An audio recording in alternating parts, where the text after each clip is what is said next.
संदेश academy online classes में आपका स्वागत है। और जैसा आपको पता है कि हमारा जो क्लास चल रहा था, पिछला क्लास हम लोग का बहुत ही महत्वपूर्ण टॉपिक लेकर हम आए थे आपके लिए, और वो था आपका सकल घरेलू उत्पाद अर्थात जीडीपी। जीडीपी की अवधारणा हमने समझ लिया था, जीडीपी क्या है उसका बेसिक चीजें हम लोग समझ चुके थे, और उसी टॉपिक को आज कंटिन्यू करते हैं। और जीडीपी आज आपका लास्ट क्लास होगा जीडीपी के तौर पर, और जीडीपी आपका आज समाप्त हो जाएगा। कोशिश करेंगे कि ये क्लास आपको पूरी तरीके से आज समाप्त कर दे जीडीपी वाला टॉपिक। तो चलिए स्टार्ट करते हैं। और इसमें आज जो हम लोग समझने वाले हैं वो आपका जीडीपी से ही हम एनडीपी को देखेंगे, साथ साथ यहीं से हम समझेंगे जीएनपी को। जीएनपी क्या है, अगर इसके आगे की बात करें तो यही से हम समझेंगे एनएनपी। उसके बाद यही से हम समझने की कोशिश करेंगे एनआई का मतलब नेशनल इनकम, और यही से आपको बताएंगे पीसीआई मतलब पर कैपिटा इनकम प्रति व्यक्ति आय। ठीक, तो देखिए अगर इसको आपको समझना है तो सबसे पहले हम आपको एक चीज बता देते हैं कि आप इसके पहले वाला पार्ट जरूर देखिएगा, क्योंकि वहां पे मैंने बाकी चीजों को समझा दिया है और उसके आगे की आज बातों को हम लोग कंटिन्यू करेंगे। ठीक है, चलिए।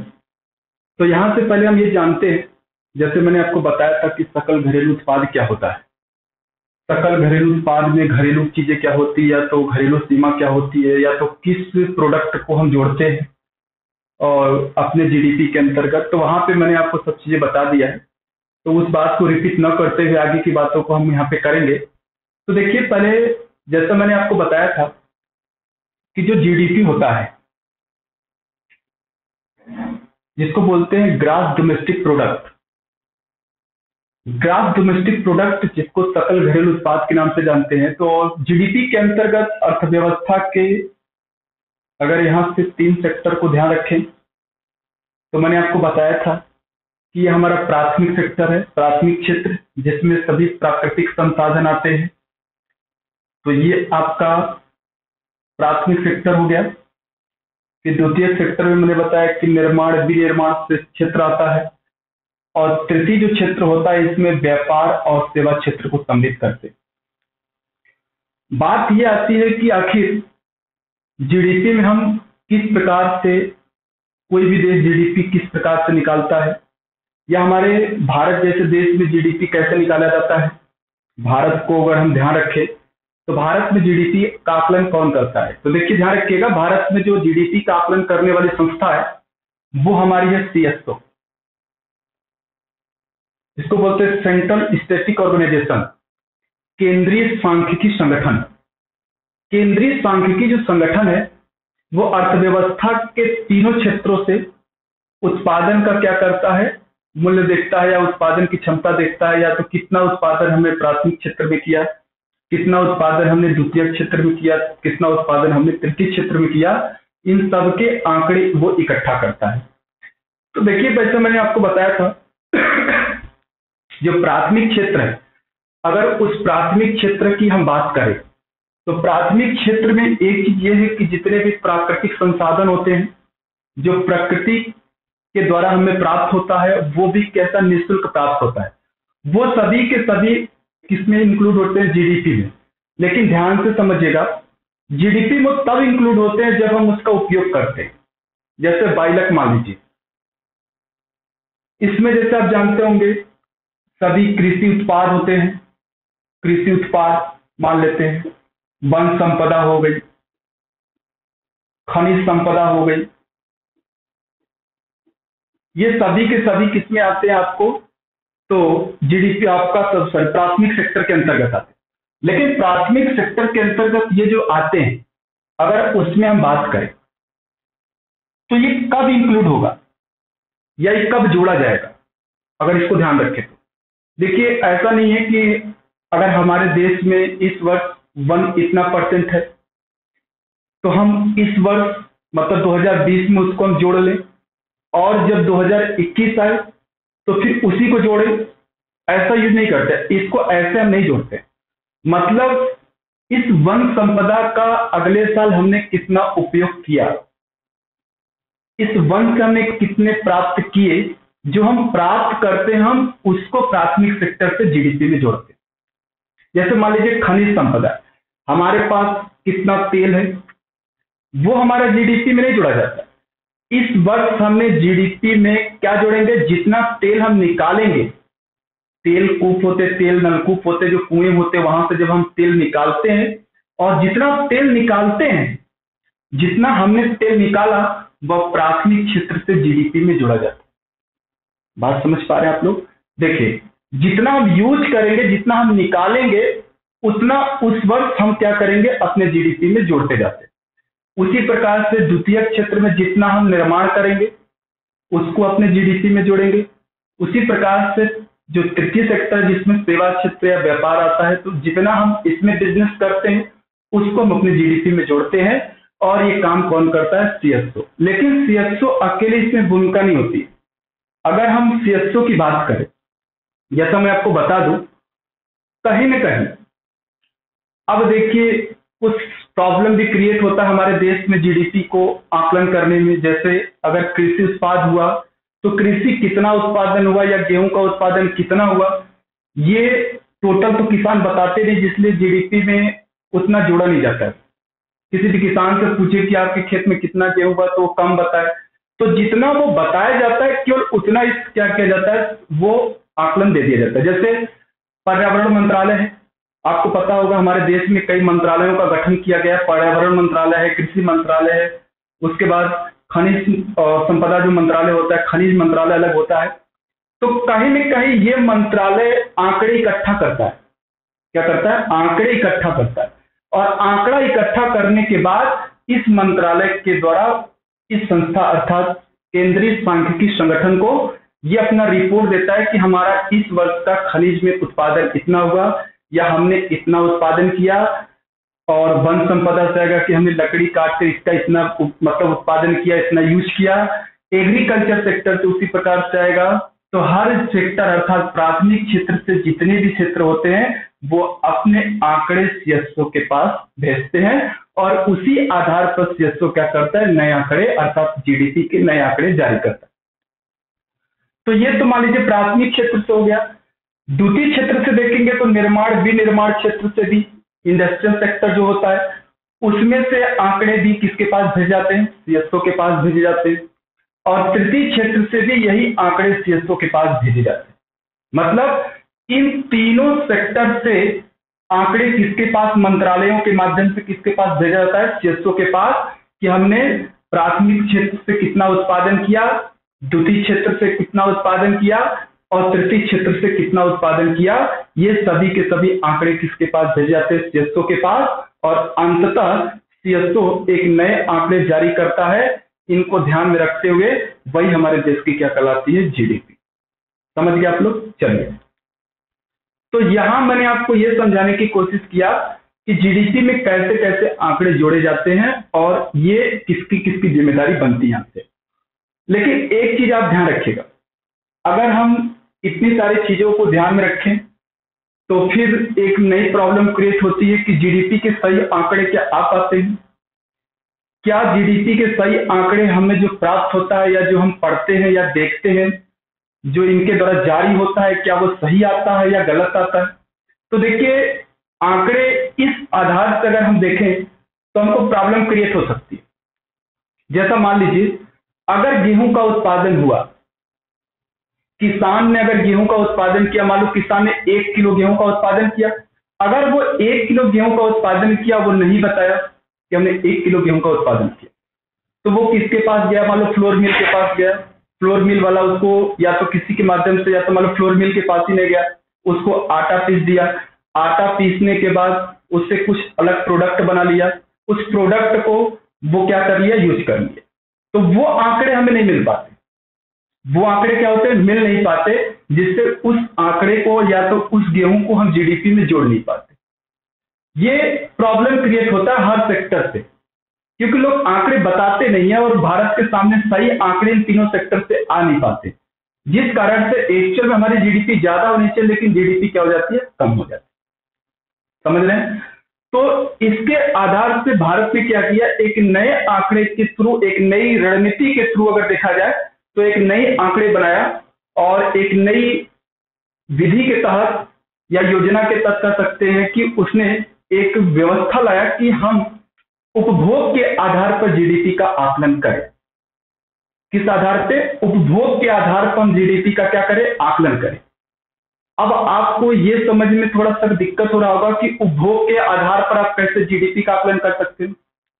जैसे देखिए, अगर हम उपभोग के आधार पर जीडीपी का आकलन करते हैं तो किस प्रकार से करेंगे? जैसे मान लीजिए कोई भी है या किसी भी वस्तु को आप ले लीजिए, अगर 22 लाख मान लीजिए हम ब्रेड को ही ले लेते हैं, मान लो गेहूं का उत्पादन हुआ। अब गेहूं किसान बताया तो ठीक, मान लो बता भी दिया कि हमने गेहूं का इतना उत्पादन किया, तो फ्लोर मिल के पास गया, वहां पे पीसा गया, ब्रेड बना सॉरी पीसने का काम किया, उसको आटा बनाया, आटा बनाने के बाद वो बेकरी वाले के पास गया, बेकरी वाले ने उसको क्या किया, फिर से उसका ब्रेड बनाया, तो दोनों ने निर्माण किया।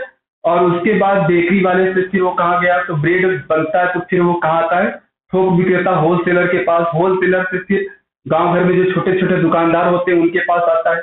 उनके पास आने के बाद अगर आप देखें तो फिर वो लोगों तक पहुंचते हैं, और लोगों तक पहुंचते हैं तो कहने का मतलब है जब वो लोगों तक पहुंचते हैं तो इसमें वो कई तरीके से कई जगह जगह तो घूमते हुए आता है।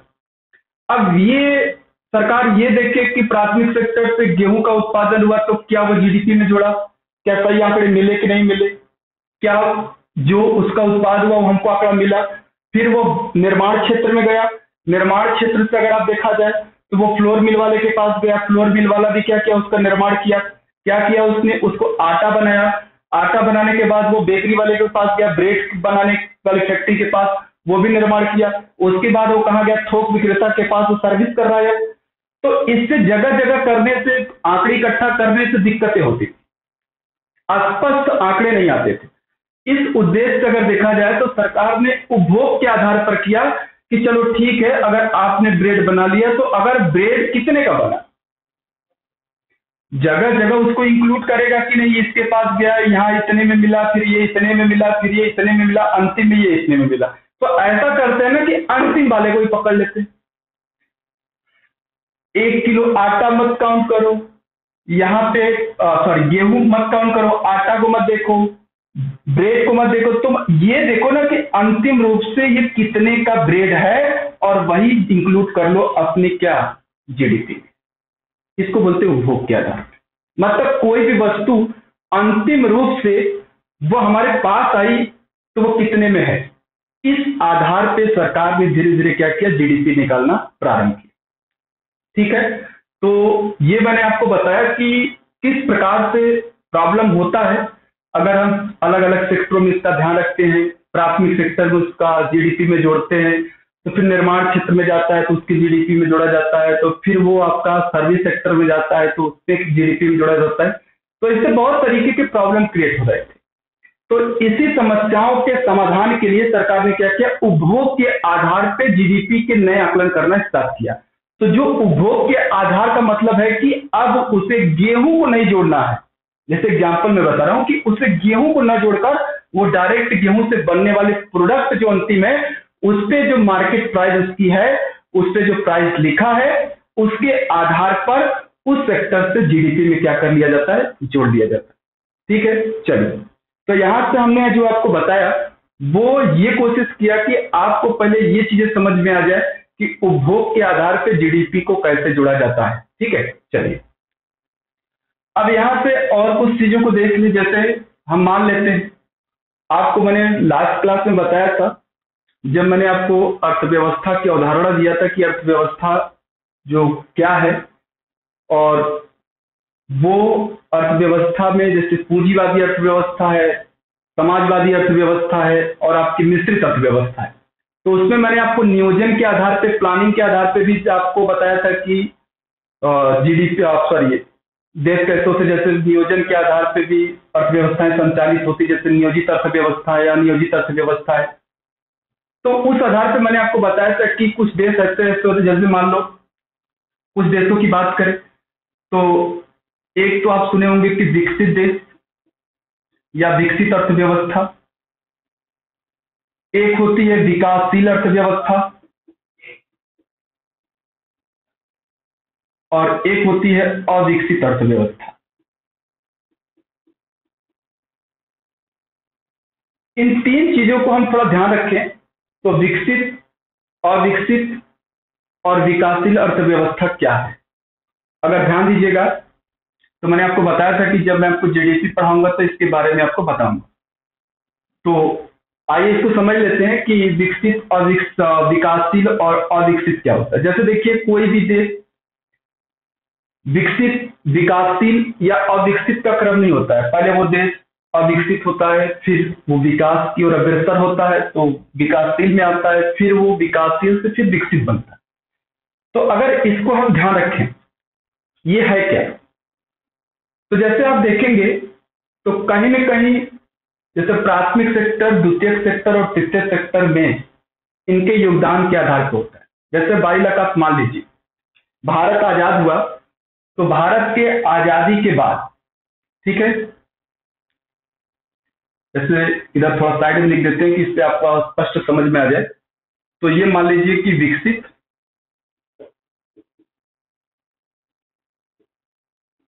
विकासशील, अविकसित। आजादी के बाद अगर हम बात करें, आजादी के बाद भारत में अगर आप देखें तो 51% योगदान प्राथमिक क्षेत्र का माना जाता था। कितना योगदान? 51%। और अगर ध्यान से समझे, लगभग ये आपका 18 से 19% इसका योगदान मानते हैं, और ये आपका 30 से 31% योगदान था। मतलब हमारी अर्थव्यवस्था में, हमारे देश की जो अर्थव्यवस्था थी, उस अर्थव्यवस्था में अगर इनके योगदान को देखें, और वो कब? आजादी के बाद। तो मतलब हमारे देश की जो जीडीपी थी, उस जीडीपी में, कुल उत्पादन में प्राथमिक क्षेत्र का योगदान अकेले 51% था, और 18 से 19% निर्माण और विनिर्माण मतलब द्वितीय क्षेत्र का योगदान रहा, और 30 से 31% मतलब तृतीय क्षेत्र अर्थात सर्विस सेक्टर का योगदान 30 से 31% रहा था। आखिर ऐसा क्यों हुआ? ऐसा क्या रीजन था? देखिए, 51% जो योगदान है ना वो आपका प्राथमिक क्षेत्र का, उसमें दिक्कत ये है कि जो प्राथमिक क्षेत्र होता है ना, वो पूरी की पूरी अगर बात करें तो मानसून पर निर्भर होता है। मानसून पर निर्भर होने का मतलब ये है कि जैसे मानसून अगर अच्छा आता है तो यहाँ उत्पादन अच्छा होता है, तो इनका योगदान अच्छा मिल जाता है। और मतलब एक तरीके से कह सकते हैं प्राथमिक क्षेत्र जुआ का खेल होता है, आया तो आया, नहीं तो फिर ज्यादा गया। तो कहने का मतलब ये है कि अगर अच्छा मानसून आता है तो यहाँ उत्पादन अच्छा हुआ, अगर मानसून नहीं आया, वर्षा अच्छा नहीं हुई, तो वर्षा अच्छा न होने से यहाँ पे दिक्कतें क्रिएट होती, जिससे हमारा प्राथमिक क्षेत्र में योगदान कम हो जाता है। तो ऐसे सेक्टर को हम सही नहीं मानते। हम ऐसा विकास चाहते हैं कि जो धीरे धीरे धीरे धीरे बढ़े, न कि पहले बढ़े फिर तुरंत घट जाए, फिर बढ़े फिर घटे, हो सकता है ज्यादा घट जाए। तो ऐसा ना चाहते, हम ऐसा नहीं चाहते। तो फिर धीरे धीरे क्या हुआ कि वर्तमान की स्थिति को अगर ध्यान दें तो आज अगर यहाँ पे ध्यान से समझिएगा, आज हमारे देश में अगर ये 1951 में आप देख रहे हैं, तो ये वर्तमान की स्थिति को अगर आप ध्यान दें वर्तमान में, तो वर्तमान में इसमें जो योगदान है ना, प्राथमिक क्षेत्र का, द्वितीय क्षेत्र का और तृतीय क्षेत्र का, तृतीय क्षेत्र का योगदान लगभग आप पा सकते हैं 57% वर्तमान में है। और ये वर्तमान में अगर आप देखा जाए तो 30% तक इसका योगदान किससे मिलता है? जीडीपी में, द्वितीय क्षेत्र का। और जबकि वर्तमान में तो आप निकाल सकते हैं, तो इसमें जो आपको मिलेगा लगभग 13%। मतलब आज हमारा कृषि क्षेत्र, मतलब समय समय पर, आज वर्तमान में स्थिति ये रहा, वर्तमान में ये इनका योगदान है। आंकड़े थोड़े पुराने हो सकते हैं और आंकड़ों को आप मत जिएगा, नए आंकड़े होंगे तो मैं आपको दिखा दूंगा। और 1951 में ये आंकड़े थे। प्राथमिक क्षेत्र में योगदान 51% आजादी के बाद, जबकि वर्तमान में कितना परसेंट? 13%। और देखिए 18 से 19%, 1951 में भारत में द्वितीय सेक्टर का योगदान था जीडीपी में, जो कि बढ़कर कितना हो गया? 30%। और जबकि तृतीय क्षेत्र का योगदान हमारे आजादी के समय में अगर देखा जाए आजादी के उपरांत तो 30 से 31%, जो कि वर्तमान में कितना परसेंट? 57%, अर्थात 57% तक इसका योगदान हम ले लिए। इससे आपको क्या पता चला? इससे आपको यह पता चला कि हमारा एग्रीकल्चर काफी पिछड़ गया। जी नहीं, एग्रीकल्चर पिछड़ने की बात नहीं कर रहा है यहाँ पे। आप इस तरीके से समझिएगा, ज्यादा से ज्यादा लोग लगे थे उस समय कृषि में, रोजगार का उनको जो सृजन दिख रहा था वो एग्रीकल्चर दिख रहा था, जबकि वर्तमान समय में रोजगार का सृजन ज्यादा से ज्यादा लोगों को सर्विस सेक्टर और यहाँ द्वितीय सेक्टर में मिल रहा है। मतलब निर्माण और विनिर्माण क्षेत्र और व्यापार और सेवा क्षेत्र में इनको यहाँ पे इस समय रोजगार की संभावनाएं ज्यादा है और लोग यहाँ पे ज्यादा इनकी प्रस्तुतता दिखाई जा रही है। क्यों? क्योंकि प्राथमिक सेक्टर से जो भी वस्तुएं होती है वो कच्चे माल होते हैं। और आपको पता है कि आप इतना तो जानते होंगे कि अगर कोई भी देश अविकसित होता है ना, किस श्रेणी में आता है? अविकसित श्रेणी में आता है, तो वह कच्चे माल का निर्यात ज्यादा करता है। मतलब प्राथमिक क्षेत्र अर्थात कच्चा माल, प्राथमिक उत्पाद का निर्यात ज्यादा करता है, जबकि निर्माण और ये द्वितीय क्षेत्र का मतलब व्यापार या निर्यात कम करता है। और इसी आधार पर अगर हम बात करें, जो देश का योगदान, जिस देश का योगदान सर्वाधिक रूप से प्राथमिक सेक्टर से अगर जीडीपी में जुड़ता है, जिस तीनों सेक्टर में सबसे ज्यादा योगदान अगर कहीं न कहीं अगर प्राथमिक क्षेत्र का है, तो वह देश अविकसित कहलाता है। और हमने क्या किया? धीरे धीरे क्या किया? इसको धीरे धीरे अगर देखा जाए तो हमने नीचे लाया और आज वर्तमान में इसको 13% का इन दोनों सेक्टर को हमने क्या किया? बढ़ा लिया। जैसा देखिए पहले हमारा 51%, फिर 43%, फिर 39%, फिर 37%, फिर 31%, 27%, 23%, 21%, 17.5%, फिर आप देखिए 13%, अब तो वर्तमान में 13% से भी कम हो गया। तो इसको हमने धीरे धीरे कम किया और इसको धीरे धीरे क्या किया? डेवलप किया। तो धीरे धीरे हम क्या कर रहे हैं? डेवलप कर रहे हैं। इसलिए अगर हम भारत की बात करें तो भारत एक विकासशील देश की श्रेणी में आज खड़ा हो गया। चलिए, तो यहां से हमने ये चीज बताया, लेकिन आज हमारे देश का उत्पादन कितना है? आज हम ये बात करेंगे कि भारत का उत्पादन कितना है, कितना भारत ने जीडीपी में अपना योगदान रखा, या भारत की जीडीपी कितनी। मन में भाई कई बार प्रश्न बन जाते हैं और मैं आपको सोच रहा हूं कि थोड़ा सा आसान भाषा में समझा दूं कि लोग कहते हैं कि चाइना से हमारी जीडीपी ज्यादा हो गई क्या चाइना से जीडीपी का ग्रोथ रेट हमारा ज्यादा है क्या, या किस देश की जीडीपी किस आधार से हम आकलन करते हैं उसके बारे में समझते हैं। भारत की अगर हम जीडीपी की बात करें तो भारत की जो जीडीपी है ना, वो वर्तमान की स्थिति को देखा जाए तो लगभग $2 ट्रिलियन, $2 ट्रिलियन के करीब पहुंच गया। और वही अगर आप देखें तो चाइना की जो जीडीपी, ये मान लो इंडिया की जीडीपी हो गई, और चाइना की जीडीपी $60 ट्रिलियन के करीब, 7 ट्रिलियन, ये आपकी चाइना की जीडीपी हो गई।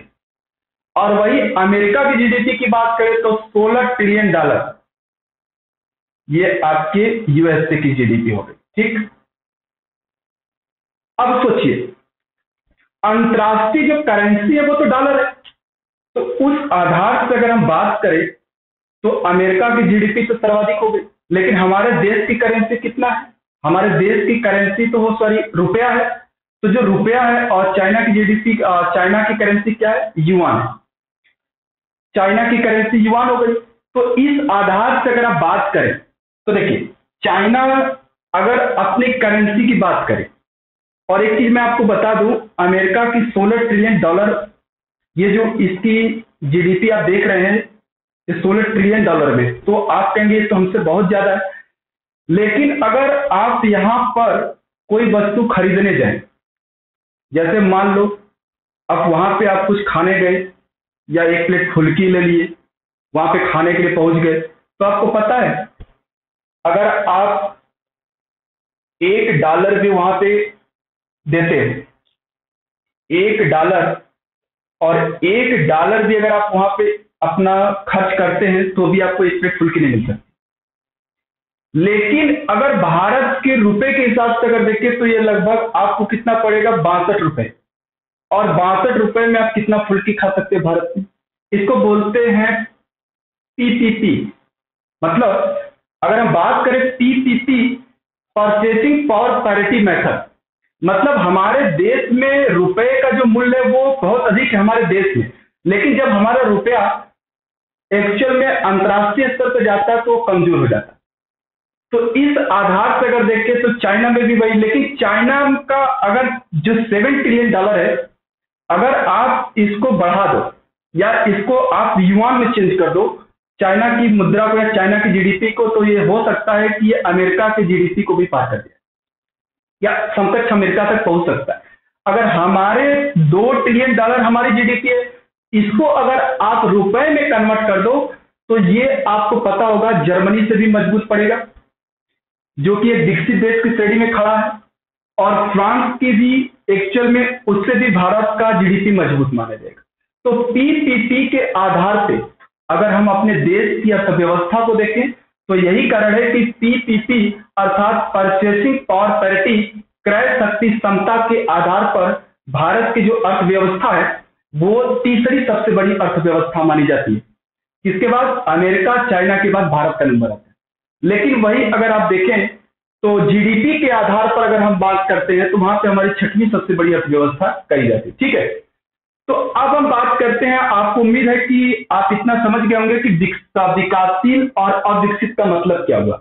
अविकसित का मतलब ये होता है कि ऐसे देश की अर्थव्यवस्था जिस देश की अर्थव्यवस्था में तीनों सेक्टर में सबसे ज्यादा योगदान किसका हो, प्राथमिक क्षेत्र का हो, वह अर्थव्यवस्था अविकसित की श्रेणी कहलाती है। अर्थात उस देश की अर्थव्यवस्था को हम क्या बोलते हैं, अविकसित बोलते हैं।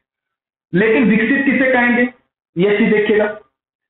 अमेरिका की अगर स्थिति को अगर आप ध्यान से समझें, अमेरिका की जो स्थिति है वर्तमान में, इसका जो प्राथमिक सेक्टर, द्वितीयक सेक्टर और तृतीयक सेक्टर में योगदान अगर बात करें तो आपको 1.2% इसका प्राथमिक सेक्टर में मिलता है, और लगभग अगर आप बात करें तो 80 या 82% ये आपको कहां मिलेगा, तो कहीं ना कहीं ये आपका सर्विस सेक्टर में, इसका तृतीय सेक्टर में इसका योगदान है। और अगर आप बात करें तो लगभग 17%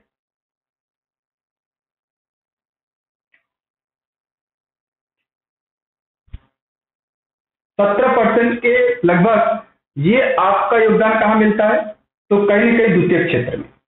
लेकिन आप देखिएगा कि अमेरिका की जीडीपी में सबसे ज्यादा योगदान किसका है, किसका योगदान, सर्विस सेक्टर का। आपको मैं बता दूं, अमेरिका अपने सर्विस सेक्टर अर्थात बिजनेस को बहुत ज्यादा डेवलप किया, और डेवलप करने में उसकी सबसे बड़ी भूमिका जिस निभाई उसका स्पेस एजेंसी नासा ने निभाया। जैसा आप नासा जानते होंगे, पर्ल हार्बर हवाई अड्डा, जो पर्ल हार्बर है, नासा, ये लोग क्या करते हैं एक्चुअल में, विमान बेचते हैं, विमान को बनाना, विमानों को बेचना, उससे ज्यादा प्रॉफिट कमाते। उसके साथ साथ अमेरिका अभी भी निर्माण और विनिर्माण के लिए चाइना पे आश्रित है, और चाइना उसको क्या करता है, प्रोडक्ट देता है। लेकिन उसके बाद अमेरिका की बात करें तो वो ज्यादा से ज्यादा अपने बौद्धिक संपदा पे बल देता है। बौद्धिक संपदा का तात्पर्य होता है, कहीं ना कहीं अगर हम बौद्धिक संपदा जैसे बायोलॉजी, कुछ चीजों का हमने खोज किया, जैसे मान लीजिए मार्कर है, मार्कर की सबसे पहले हमने खोज किया, तो खोज करने के बाद WTO के हिसाब से हम इसका क्या कराते हैं, पेटेंट कराते हैं, तो हमारे नाम से हो जाता है। ये हमारी बौद्धिक संपदा कहलाती है, क्योंकि हमारे बौद्धिक विकास अर्थात हमारे बुद्धि से क्या किया गया, बनाया गया चीज है, तो इसका प्रॉफिट लेते हैं। तो उस आधार में अगर देखा जाए तो अमेरिका बहुत तेजी से क्या किया, डेवलप किया। तो विकसित देश का मतलब ये होता है कि ऐसी अर्थव्यवस्था जिस अर्थव्यवस्था में सर्वाधिक योगदान तृतीयक सेक्टर का हो, उस देश की सर्वाधिक योगदान किस क्षेत्र का हो, तृतीय क्षेत्र का हो, उस देश को हम विकसित श्रेणी में रखते हैं। और यहां ध्यान रखिएगा, प्राथमिक जो क्षेत्र होता है ना, उसको अगर हम बात करें तो ये लगभग 2% से कम होना चाहिए, जबकि प्राथमिक क्षेत्र का योगदान कितना होना चाहिए, 2% से भी क्या होना चाहिए, कम होना चाहिए। तो उस आधार से अगर हम बात करें तो 2% से भी क्या हो, कम हो, और सर्विस सेक्टर उसका क्या हो, बहुत ही ज्यादा हो, अर्थात सबसे ज्यादा योगदान किसका हो, सर्विस सेक्टर का हो, तो वह देश की श्रेणी में खड़ा होता है, विकसित देश की श्रेणी में। तो अमेरिका क्या है, विकसित है। मैं आपको बता दूं, अगर हम ध्यान से समझें तो कहीं न कहीं आज हम किस हिसाब से खड़े हैं, तो जैसे जैसे हम अपने इस सेक्टर और इस सेक्टर को डेवलप करते जाए, और सबसे ज्यादा अगर हमारा यह सेक्टर डेवलप हो जाए, मतलब तृतीय क्षेत्र अगर डेवलप हो जाए, सबसे ज्यादा अगर इसको हम डेवलप कर लेते हैं, तो उस आधार से हम किस श्रेणी में आ जाएंगे, विकसित देश की श्रेणी में हम आकर क्या हो सकते हैं, खड़े हो सकते हैं। अब आपको यह लगेगा कि ये तो हमसे कम कर रहा है। एक प्रश्न आपके मन में बनेगा कि हमारा तो 30% है, इसका तो 17% है, और यहाँ देखिए 13% है, यहाँ पे 1.2% है। लेकिन मैं आपको बता दूं, चाइना है ना, जो चाइना का प्राथमिक सेक्टर, जो प्राथमिक क्षेत्र उसकी अर्थव्यवस्था में, उस अर्थव्यवस्था में उसका जो प्राथमिक क्षेत्र है ना, उसमें उसका 11% योगदान है। यही कारण है, अभी मैंने बताया कि इसका योगदान 2% से कम ना चाहिए, लेकिन चाइना कितना परसेंट रखा है, 11%। इसलिए चाइना विकासशील देश की श्रेणी में आता है, न कि विकसित देश की श्रेणी में आता है। ये इसका मैंने आपको कुछ आंकड़े बताए, उम्मीद है कि आपको ये चीज थोड़ा समझ में आ गई होगी। तो इस आधार से भी आप विकसित, अविकसित और विकासशील को समझ सकते हैं कि जीडीपी के आधार पर कोई भी देश कैसे विकसित होता है, कैसे विकासशील होता है, फिर आपका अविकसित से विकासशील, विकासशील से आपका विकसित की श्रेणी में खड़ा होता है। ठीक है, चलिए। तो इसके अलावा अगर हम बात करें तो मैं आपको थोड़े और इसके बारे में बता देता हूं। जैसे आपने पढ़ा होगा कि एक पाकिस्तानी अर्थशास्त्री थे, उनका नाम था महबूब उल हक। महबूब उल हक ने 1990 में एक धारणा दिया था, उसको बोलते हैं एफडीआई, ह्यूमन डेवलपमेंट इंडेक्स, मतलब मानव विकास सूचकांक।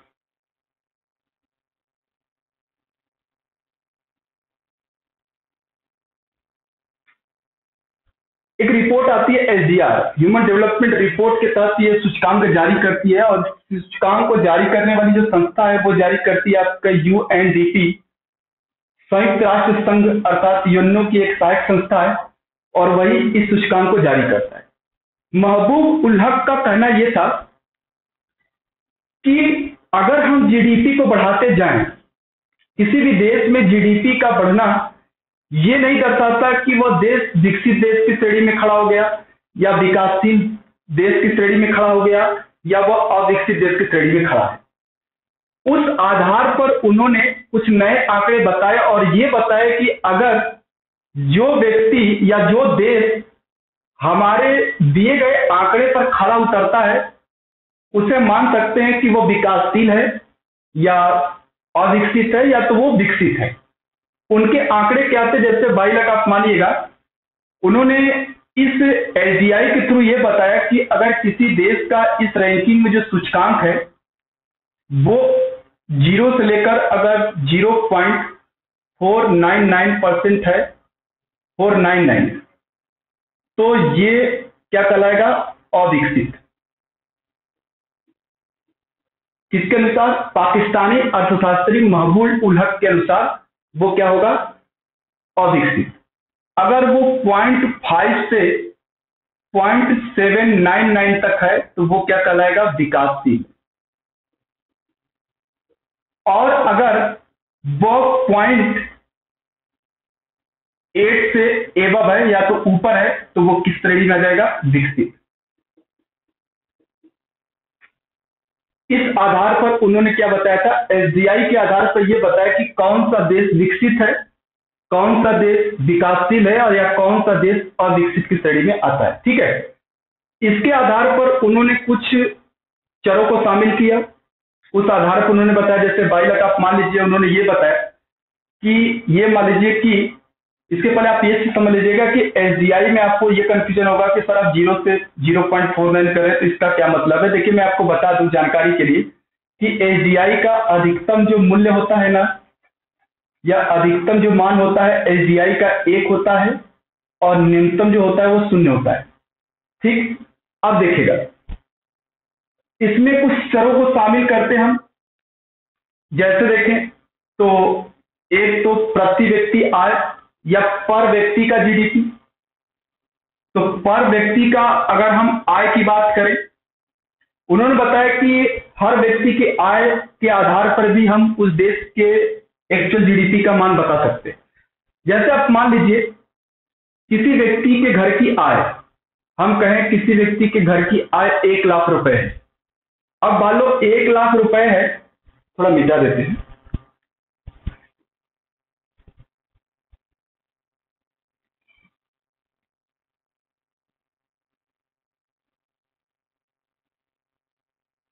देखिए, अगर किसी के घर की आय 1 लाख रुपए है और उसमें मिलकर कमाने वाले कितने हैं? एक मान लो 50,000 रुपए कमा रहा है, एक मान लो 20,000 रुपए कमा रहा है, तो कितना हो गया? 70। एक मान लो 25,000 कमा रहा है और एक मान लो 5,000 कमा रहा है, तो टोटल कितना हो गया? 1 लाख। लेकिन ये मिलके कितने लोग कमा रहे हैं? 4 लोग। तो पर व्यक्ति का अगर आप इनकम निकालेंगे तो कितना आएगा? 25,000। कितना आएगा? 25,000। लेकिन अगर आप ये बताइए, एक दूसरा परिवार है, उसके घर की इनकम भी 1 लाख रुपए है, लेकिन उस घर में रहने वाले कितने लोग हैं? 2 लोग। तो मान लो एक 70,000 कमा रहा है, एक 30,000 कमा रहा है, टोटल कितना हो गया? 1 लाख। पर कैपिटा इनकम बता दीजिए? 50,000। इससे आपको क्या पता चला? पता है ये मैंने आपको क्यों बता रहा हूं? क्योंकि इनकम बढ़ना ये नहीं दर्शाता कि हर व्यक्ति की आय बराबर हो। आप यहां देखिएगा, जिसकी 50,000 इनकम है वो एक का 50,000 अगर इसकी इनकम है तो उसकी जीवन की जो क्वालिटी, अर्थात फिजिकल क्वालिटी जो होगी, लाइफ क्वालिटी जो होगी, काफी अच्छी होगी। लेकिन जिसकी आय बहुत कम है, उसकी लाइफ क्वालिटी, वो अपने बच्चे को अच्छा भोजन नहीं दे सकता, उसकी स्वास्थ्य की रक्षा नहीं कर सकता, उचित प्रबंधन नहीं कर सकता उसके लिए, तो कहीं ना कहीं उसकी जीवन स्तर थोड़े कमजोर पड़ेंगे, या उसके जीवन की गुणवत्ता उतनी अच्छी नहीं होगी। लेकिन उसकी आय कितना दिखाई जा रहा है? 25,000। यही कारण है कि अगर हमारे देश में ये दोनों में अगर हम कंपेरिजन करके देखें, यहाँ 2 ही लोग कमा रहे हैं, लेकिन यहाँ कितने लोग कमा रहे हैं? यहाँ 4 लोग कमा रहे हैं। हमारे देश में लगभग जनसंख्या अगर देखा जाए तो 1 अरब 30 करोड़ इतना लगभग पहुंच चुका है। वही फ्रांस में अगर आप देखें, फ्रांस की जनसंख्या में देखें तो वहां की जनसंख्या बहुत कम है। लेकिन अगर वही फ्रांस की जनसंख्या को अगर आप कम देखें तो जाहिर सी बात है कि जिस देश की जनसंख्या ज्यादा होगी उसकी कुल आय से भाग दे देंगे तो पर व्यक्ति इनकम निकलेगा, तो वहां कम आएगा। लेकिन जहां की जनसंख्या ही कम है और लोग ज्यादा से ज्यादा कमा रहे हैं, मेरे कहने का मतलब यह है, आप परिवार में 2 ही लोग हैं, 80,000 कमाते, एक परिवार में मान लो 5 लोग हैं, 1 लाख रुपए कमाते, तो पर कैपिटा इनकम किसकी ज्यादा होगी? 80,000 कमाने वाले की। क्यों? क्योंकि उसके परिवार में केवल 2 लोग हैं, तो हिसाब से उसका 40,000 इनकम हुआ।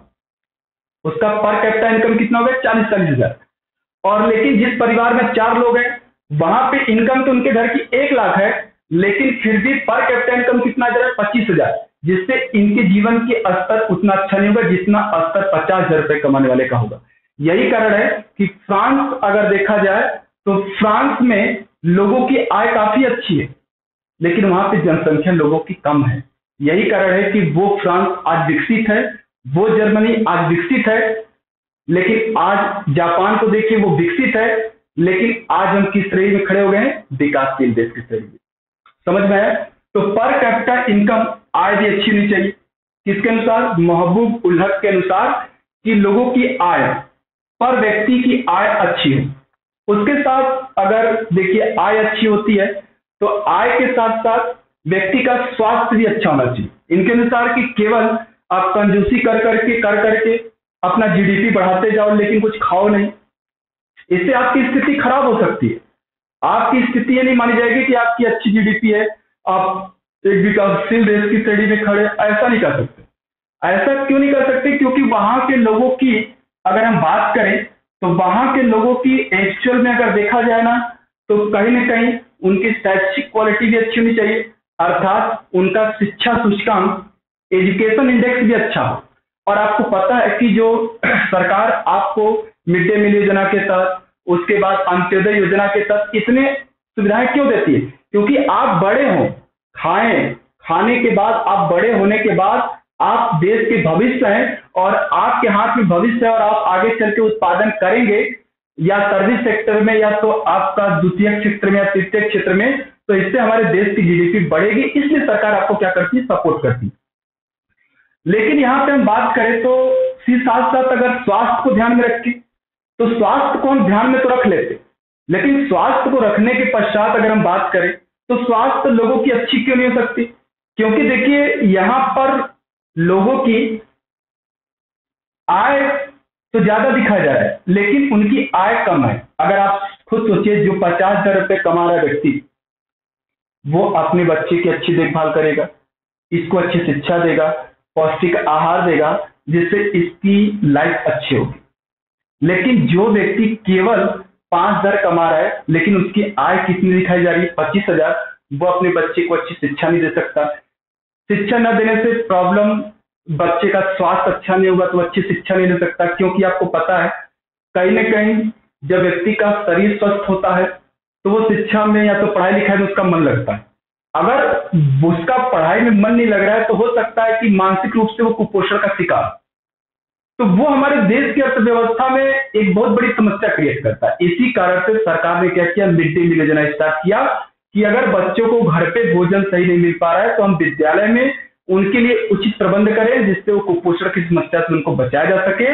और हमारे देश का जो भविष्य है इन बच्चों के हाथ में है, तो इन बच्चों को धीरे धीरे हम क्या करें? योजना के तहत। फिर देखिए 14 साल के बाद सरकार के द्वारा गरीबों के लिए अंत्योदय योजना, 2 रुपए में गेहूं और 3 रुपए प्रति किलो आपको चावल दिया जाता है कि आप उनको एक तरीके से स्टेबल करें, तैयार करें, जो बाद में जाकर हमारे देश की अर्थव्यवस्था में इनका कुछ उत्पादन करें, वो आपको कर सके। ठीक है, चलिए इसको हम लोग देख लेंगे एसडीआई। इसके बाद इन तीनों सेक्टरों को, मतलब स्वास्थ्य को, शिक्षा को और पर कैपिटा इनकम को, साथ साथ अगर वो जिंदा, अगर उसकी स्वास्थ्य अच्छी होगी, अभी मैंने बताया कि जैसे मान लीजिए आय अच्छी है, तो आय अच्छी होने से व्यक्ति क्या करता है? पौष्टिक आहार लेता है, अच्छी भोजन लेता है, उससे क्या होता है? उसका स्वास्थ्य अच्छा होता है।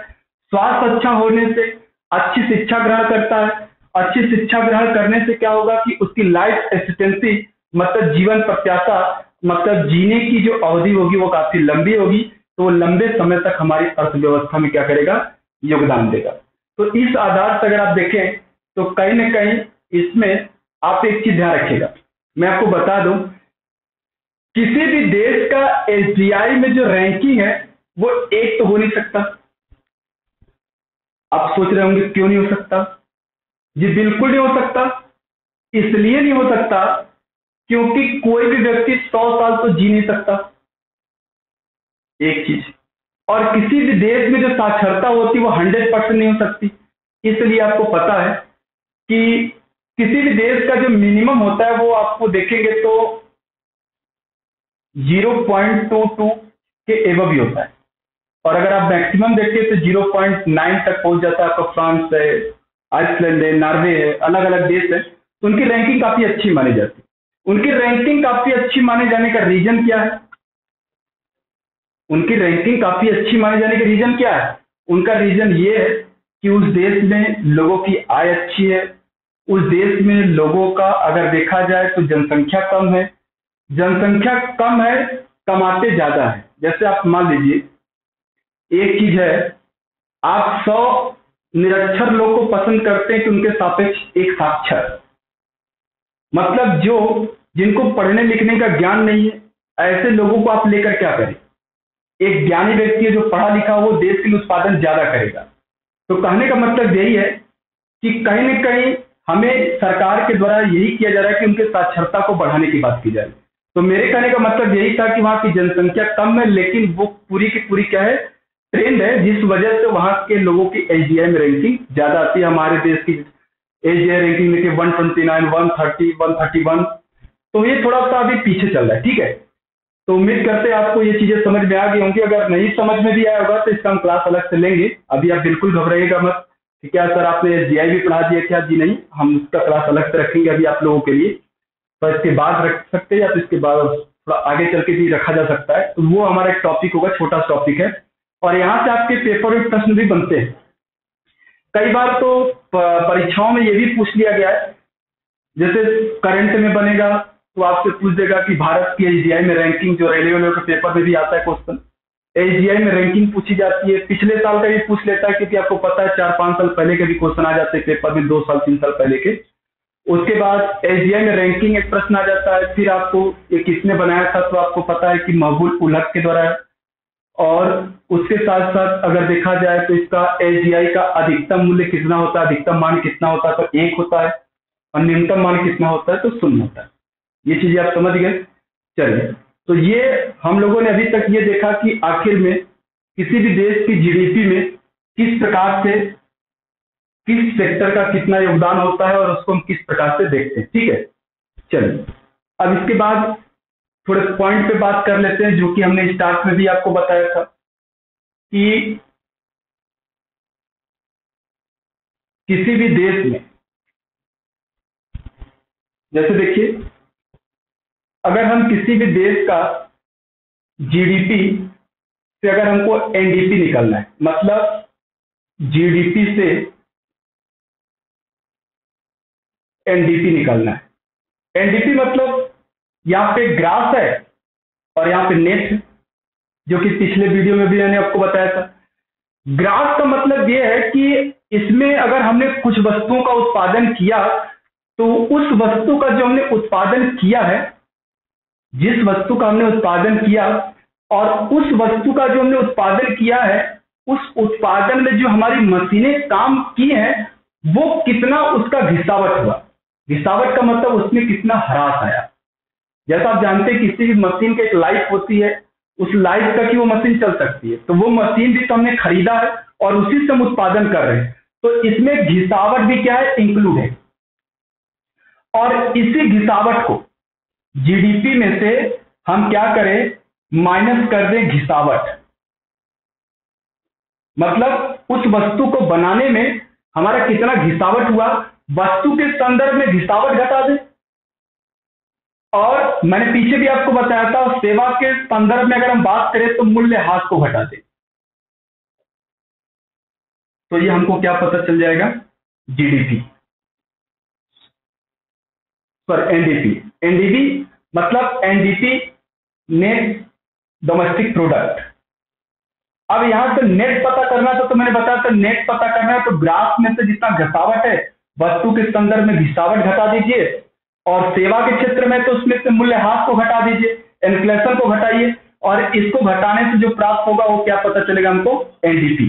तो कहीं ना कहीं अगर हमको जीडीपी निकालना है, तो सॉरी एनडीपी निकालना है, तो ग्राफ में से नेट, अर्थात ग्राफ में पूरा है, घिसावट भी है और मूल्यह्रास भी इसमें इंक्लूड है, और उसी को हम क्या करें, घटाकर जो समायोजित करते हैं वो हमें क्या प्राप्त होता है, एनडीपी।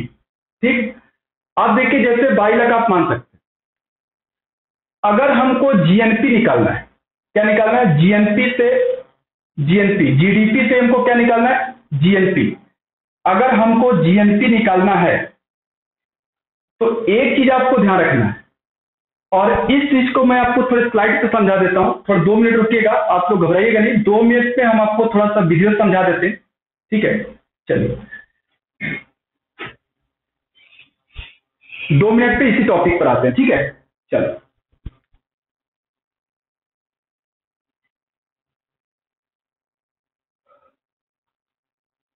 अब देखिए, जैसे किसी भी देश में अब हमको जीएनपी निकालना हो, तो जीएनपी का मतलब क्या होता है। अगर जैसे जीएनपी निकालना है, इसको हम बोल सकते हैं ग्रॉस नेशनल प्रोडक्ट, सकल राष्ट्रीय उत्पाद।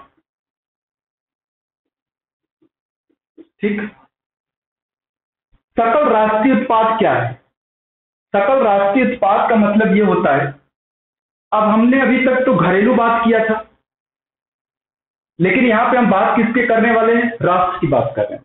राष्ट्रीय उत्पाद क्या है, जैसे आप मान लीजिए यहां पे लिखा है ना, समुद्र पारी निगम निकाय। समुद्र पारी निगम निकाय का मतलब होता है ओवरसीज बॉडी। ओवरसीज जो बॉडी होती है, जैसे इसका मतलब आप समझिएगा, भारतीय नागरिकों द्वारा स्थापित ऐसी उत्पादक संस्था जो विदेशों में भी व्यवसाय करे, उसके अंतर्गत आते। जैसे बाइलक आप मान लीजिए बहुत सारे जहाज देखे होंगे जो जलयान होते हैं, हमारे देश के लोग वहां से व्यापार करने किसी दूसरे देश में जाते हैं, फिर वहां से व्यापार करके पुनः अपने देश में आते हैं, फिर अपने देश से पुनः दूसरे देश में जाते हैं, वहां से व्यापार करने अपने देश में आते हैं, लेकिन वो भारत के नागरिक होते हैं। वो क्या होते हैं? भारत के नागरिक होते हैं। वो क्या कहलाएंगे? भारत के नागरिक। तो जीएनपी में एक्चुअल में क्या करते हैं? जीडीपी प्लस एक्चुअल में अगर देखा जाए तो इनको, अगर वही बात है, ओवरसीज बॉडी को भी हम क्या करते हैं? सम्मिलित करते हैं। क्यों करेंगे? क्योंकि वो भारत के नागरिक हैं, और अगर कोई भारत का नागरिक है और वह किसी दूसरे देश में उत्पादन कर रहा है, तो वो हमारे जीएनपी में क्या होगा? जोड़ा जाएगा। वो हमारे जीएनपी में जोड़ा जाता है। इस बात को बंधु थोड़ा ध्यान रखिएगा। उसी तरीके से जैसे आप जानते हैं IOCL, Indian oil corporation limited, बहुत सारी कंपनियां हैं भारत की जो विदेशों में भी कार्यरत हैं, तो वो हमारे राष्ट्रीय उत्पाद का क्या होती है? एक्चुअल में देखा जाए तो जीएनपी का हिस्सा माना जाता है। लेकिन एक चीज आप ध्यान रखिएगा, दूसरी बात करें एनआरआई। एनआरआई क्या होते हैं? मतलब कहीं न कहीं जो हमारे प्रवासी भारतीय होते हैं। प्रवासी भारतीय का मतलब ये होता है कि ऐसे भारतीय जो किसी दूसरे देश में जाकर रहते हों, दूसरे देश में निवास करते हैं, बशर्ते वो भारत के नागरिक होते हैं। बशर्ते वो क्या होते हैं? भारत के नागरिक होते हैं। नॉन रेजिडेंट इंडियन बोलते हैं उसको, एनआरआई बोलते हैं। तो उसमें मतलब ये है कि एक तो ये भारत के नागरिक हैं, ये भारत के क्या है? नागरिक हैं। और जैसे इसमें एयर होस्टेज में काम करने वाले लोग होते हैं जो कि एक जगह से दूसरे स्थान तक जाते हैं, आते हैं, तो वो जो सेवा प्रोवाइड करते हैं, वो जो सर्विस देते हैं, वो हमारे जीएनपी में जोड़ा जाता है। मतलब जीडीपी प्लस ओवरसीज बॉडी, मतलब समुद्र पारीय निगम निकाय जो होती है, मतलब जो जहाजों में काम करते हो, जो एरोप्लेन में एयर होस्टेज होते हैं, वो हमारे एयर इंडिया के विमान से काम करते हैं, दूसरे देशों में आते जाते, तो वो जो सर्विस देते हैं वो हमारे देश के जीएनपी में जोड़ा जाता है। साथ साथ एनआरआई की बात की हमने, प्रवासी भारतीय, वे व्यक्ति जो विदेशों में जाकर कमाते हैं और वहां से हमें क्या करते हैं? पैसे भेजते हैं। जैसे देखिए, उसका उत्पादन हमारे देश में नहीं जोड़ा जाएगा, उसका उत्पादन हमारे देश में नहीं जोड़ा जाएगा। क्यों नहीं जोड़ा जाएगा? क्योंकि वो हमारे घरेलू सीमा में नहीं है। लेकिन वो कमाएगा, जो सर्विस वहां कर रहा है, तो वो पैसा क्या करेगा? अपने देश भेजता है। तो एनआरआई का जो उत्पादन होता है, एनआरआई के उत्पादन को हम नहीं जोड़ते, लेकिन जो सर्विस दे रहा है उस सर्विस को हम क्या करते हैं? जोड़ते हैं। तो यहां से हम बात कर लें तो कहीं ना कहीं यहां पे एनआरआई का भी हम क्या करते हैं? पैसे को इंक्लूड करते हैं। किसके अंतर्गत? तो देखा जाए तो जीएनपी के अंतर्गत। तो ये आपको समझ में आ गया। कोई समुद्र पारी निगम निकाय क्या होती है? तो समुद्र पारी निगम निकाय वो निकाय होती है जो भारतीय नागरिकों द्वारा स्थापित ऐसी उत्पादक संस्था जो विदेशों में भी व्यवसाय करे, वो कहलाती है क्या? ओवरसीज बॉडी कहलाती है, या इसको हम ओवरसीज कॉर्पोरेट बॉडी बोलते हैं, जो ओसीबी या तो ओबीबी आप कर सकते हैं। ठीक है। एनआरआई का मतलब भी मैंने आपको बता दिया। चलिए, और क्या क्या इसमें जोड़ते हैं? जैसे अभी मैंने आपको यहां पे बताया कि अप्रवासी भारतीय नागरिक।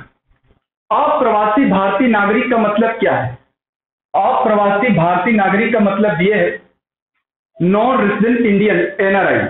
यदि कोई भारतीय नागरिक विदेश में जाकर, कहां जाकर?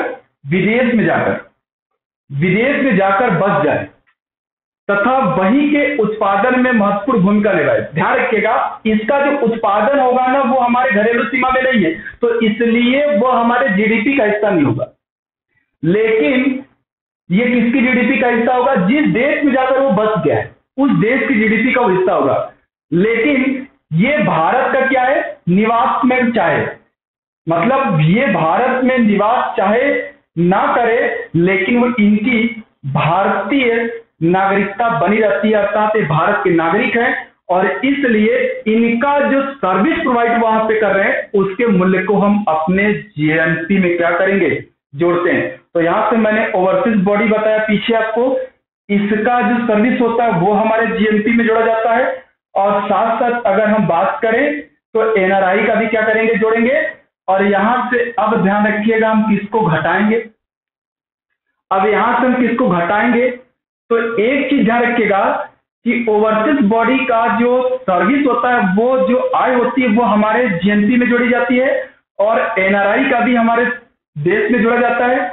लेकिन एक चीज, आप जो भारतीय मूल के व्यक्ति होते हैं, जैसे भारतीय मूल का जो व्यक्ति है अगर उसकी बात करें, मतलब जो हमारे भारतीय मूल का व्यक्ति, मैंने बताया भी था कि आपको मालूम होना चाहिए कि जो भारतीय मूल का व्यक्ति होता है ऐसा व्यक्ति जो भारत में जन्म तो लिया था लेकिन वो बाद में भारत के बाहर जाके बस गया और वही देश की उसने नागरिकता ग्रहण कर ली, उसी देश की क्या किया उसने, नागरिकता ग्रहण कर लिया। तो वो नागरिक का हमारे देश में जीडीपी में नहीं जोड़ा जाता है। अर्थात ओबी ओवरसीज बॉडी का तो हम जोड़ेंगे, एनआरआई का तो जोड़ेंगे, बशर्ते भारतीय मूल के व्यक्ति की आय हमारे देश में नहीं जोड़ी जाती है। ये बात आपको थोड़ा पता होना चाहिए। अब यहां से देखिएगा तो जीएनपी बराबर क्या हो गया, जीडीपी प्लस ओबी ओवरसीज बॉडी मतलब समुद्र पारी निगाह निगम, उसके बाद एनआरआई हो गए, अप्रवासी भारतीय हो गए, माइनस। अब देखिए इसमें घटाएंगे क्या, घटाने की अगर हम बात करें तो घटाने की अगर हम बात करते हैं ना तो देखिए जैसे 22 लाख आप मान लीजिए, भारत जितनी वस्तुओं का दूसरे देशों में निर्यात करता है, भारत जितनी वस्तुओं का दूसरे देशों में निर्यात करता है उन वस्तुओं के मूल्य को हम अपने देश के जीएनपी में से घटा देते हैं। क्यों घटाते हैं, जैसे आप मान लीजिए कि भारत ने किसी वस्तु का उत्पादन किया तो वो उत्पादन किया तो किस सेक्टर से किया, प्राथमिक सेक्टर, द्वितीयक सेक्टर या तृतीयक सेक्टर, तो उसे तो हमने अपने जीडीपी में जोड़ लिया। अब वो वस्तु अगर किसी दूसरे देश में गई तो फिर यहां से चली गई, अब वो वस्तु कहां दौड़ेगी, उस देश में। तो जो यहां से चला गया उसे क्या करते हैं हम अपने जीएनपी में से क्या करते हैं, घटा देते हैं। तो मतलब यहां से हम निर्यात को घटा दें, इसमें जीएनपी के अंतर्गत सकल राष्ट्रीय उत्पाद के अंतर्गत निर्यात को क्या करते हैं, घटा देते हैं। और साथ साथ जो वस्तु किसी दूसरे देश में उत्पादित हुई, किसी दूसरे देश में क्या किया उसने, उत्पादन किया, तो वो उस देश की जीडीपी में तो जोड़ लिया गया, लेकिन उस देश से हमने क्या किया, आयात किया, तो वो वस्तु कहां गई, अब हमारे देश में। अब वो कहां दौड़ेगी, हमारे देश में, जब तक हम उसका उपभोग नहीं करेंगे। अर्थात आयात को हम क्या करते हैं, जोड़ लेते हैं। तो यहां से प्लस आप आयात को जोड़ लीजिए, ये हो गई आपकी क्या, जीएनपी। समझ में आ गया। तो जीएनपी बराबर क्या हो गया, तो जीएनपी बराबर जीडीपी प्लस ओवरसीज बॉडी जो पीछे मैंने आपको बताया, प्लस एनआरआई की इनकम माइनस जितना हमने इस देश से, अपने भारत देश से निर्यात किया उसको घटा देंगे, और प्लस दूसरे देश से जो हम आयात करेंगे उसे जोड़ देंगे। ये हमारा पता चल जाएगा क्या, जीएनपी। देखिए ये आपके फार्मूले एग्जाम में पूछ लेते हैं, और आपको अगर टॉपिक पढ़ रहे हैं तो इस टॉपिक के बारे में इतना आपको नॉलेज होना चाहिए, क्योंकि बहुत स्टूडेंट को प्रॉब्लम होती है समझने में। तो मैं कोशिश कर रहा हूं कि आपको बहुत ही आसान भाषा में समझा लूं। ये जो आपका टॉपिक है जीडीपी बहुत ही महत्वपूर्ण टॉपिक है, इससे थोड़ा ध्यान रखिएगा, ठीक है। तो यहां से हमने क्या निकाल लिया, तो मैंने आपको एनडीपी भी बता दिया, एनडीपी जीडीपी से कैसे निकालेंगे, तो उसमें ग्रास है, उसमें से घिसावट वस्तु के संदर्भ में, और साथ साथ सेवा के क्षेत्र से अगर सेवा के संदर्भ में बात करें तो मूल्यह्रास को घटा दीजिए, वो आपका एनडीपी निकल जाएगा। और जीडीपी से एनएनपी जीएनपी निकालना है, सकल राष्ट्रीय उत्पाद निकालना है। तो सकल राष्ट्रीय उत्पाद में से, अर्थात सकल राष्ट्रीय उत्पाद निकालने के लिए जीडीपी प्लस ओवरसीज बॉडी का, समुद्र पारी लोगों का जितनी आय है उसको जोड़ लीजिए, और जो एनआरआई लोग हैं हमारे विदेशों में रहते हैं वो जो कमा कर बेचते हैं उनको जोड़िए, प्लस माइनस क्या कर दीजिए, अपने देश से जितनी वस्तुओं का निर्यात किया जाता है उसको घटा दीजिए, और दूसरे देश से जो हमारे देश में वस्तुओं को लाया जाता है उसको जोड़ दीजिए। ये आपका क्या पता चल जाएगा, जीएनपी। समझ में आया। इसके बाद यहां से निकालें एनएनपी, मतलब जीडीपी से एनएनपी कैसे निकाला जाए। तो देखिए जीडीपी से एनएनपी निकालना है, मतलब ग्राफ से क्या निकालना है, इसमें ग्राफ है मतलब घिसावट भी क्या इंक्लूड है, मूल्यह्रास भी क्या इंक्लूड है। तो नेट निकालना है, मैंने पहले बताया था निवल राष्ट्रीय उत्पाद, मतलब निवल राष्ट्रीय जो उत्पाद है, नेट नेशनल प्रोडक्ट, इसको बोलेंगे निवल राष्ट्रीय उत्पाद। और इसको अगर आपको निकालना है तो क्या करिए, जीएनपी माइनस घिसावट अब्लिक मूल्यह्रास, वही काम यहां भी करना है। मतलब घिसावट घटाइए, साथ साथ किसके संदर्भ में, वस्तुओं के संदर्भ में, और मूल्यह्रास सेवा के संदर्भ में। इसको घटाने के बाद ये आपको क्या पता चलेगा, एनएनपी। और एनएनपी को ही हम क्या बोल सकते हैं, एनआई, मतलब यही आपका है नेशनल इनकम, राष्ट्रीय आय। समझ में आया। तो ये हमारा क्या हो गया, एनएनपी का मतलब हो गया राष्ट्रीय आय। अब देखिए पीसीआई की बात करें तो पीसीआई जो होता है ना, पीसीआई का मतलब होता है per capita income. Per capita income का मतलब यह होता है कि प्रति व्यक्ति आय। बहुत आसान है, प्रति व्यक्ति आय का मतलब यह है कि जो हमारी कुल राष्ट्रीय आय है, कुल राष्ट्रीय आय में अपने देश की कुल जनसंख्या से भाग दे दीजिए, वह एक व्यक्ति की आय निकल जाएगी कि वह एक व्यक्ति की आय कितनी है, तो उसको बोलते हैं पर कैपिटा इनकम। ठीक है, चलिए तो यहां से मैंने आपको जीडीपी समझा दिया, और जीडीपी में जितना भी क्वेश्चन बन सकता है आप इसको थोड़ा पढ़िएगा, आपको बहुत ही बेहतर समझ में आएगा, क्योंकि थोड़ा बहुत समझना भी जरूरी था इसके बेसिक चीजों को। तो पिछला मेरा आप लोगों से यही अनुरोध होगा कि आप लोग इसके पहले वाला क्लास जरूर मतलब देखिएगा, उसके बाद ही आपको ये समझ में आएगा, क्योंकि उसमें मैंने आपको पूरा बेसिक दिया है, और बेसिक देने के बाद ही मैंने इसके फिर आगे के क्वेश्चन यहाँ पे मतलब टॉपिक समझाया। ठीक है, फिर यही चीज है, यहाँ पे आप नोट डाउन भी इसको कर सकते हैं, और कोशिश करिएगा कि थोड़ा इसको लिख भी लीजिएगा, क्योंकि आपको ये थोड़ा समझ में भी आ जाए। ठीक है, देखिए वही मैंने अभी आपको जो बताया था, ये आपका सभी वही है। जैसे एनडीपी निकालना है तो मैंने अभी पीछे ही आपको बताया कि जीडीपी माइनस घिसावट किसके संदर्भ में, वस्तुओं के संदर्भ में। लेकिन सर्विस के संदर्भ में क्या होगा, मूल्यह्रास, मतलब इसका इन्फ्लेशन घटा दीजिए, ये आपका नेट डोमेस्टिक प्रोडक्ट निकल जाएगा। इसके बाद जीएनपी में क्या बताया, सकल राष्ट्रीय उत्पाद, मतलब जीएनपी बराबर जीडीपी, जीएनपी बराबर क्या बताया, जीडीपी प्लस एनआरआई का इनकम और ओवरसीज बॉडी, और साथ साथ पर्सन आप ओवरसीज बोल सकते हैं। और निर्यात को क्या करना है, घटा देना है, और आयात को क्या करना है, जोड़ देना। इससे हमको क्या पता चल जाएगा, जीएनपी, और साथ साथ एनएनपी निकालना है। तो एनएनपी में क्या बताया था, यहां से जीएनपी निकालेंगे तो जीएनपी माइनस वस्तुओं के संदर्भ में घिसावट घटा दीजिए, और सर्विस के संदर्भ में क्या घटा दीजिए, मूल्यह्रास घटा दीजिए, ये आपका एनएनपी पता चलेगा। और एनएनपी को हम क्या बोलते हैं, राष्ट्रीय आय, और राष्ट्रीय आय में जनसंख्या से भाग दे दीजिए, ये निकल जाएगा पीसीआई। ठीक है, चलिए तो यहां से आपका ये टॉपिक जो हम लोग स्टार्ट किए थे वो आपका क्या हो गया, पूरा हो गया। चलिए बहुत बहुत धन्यवाद।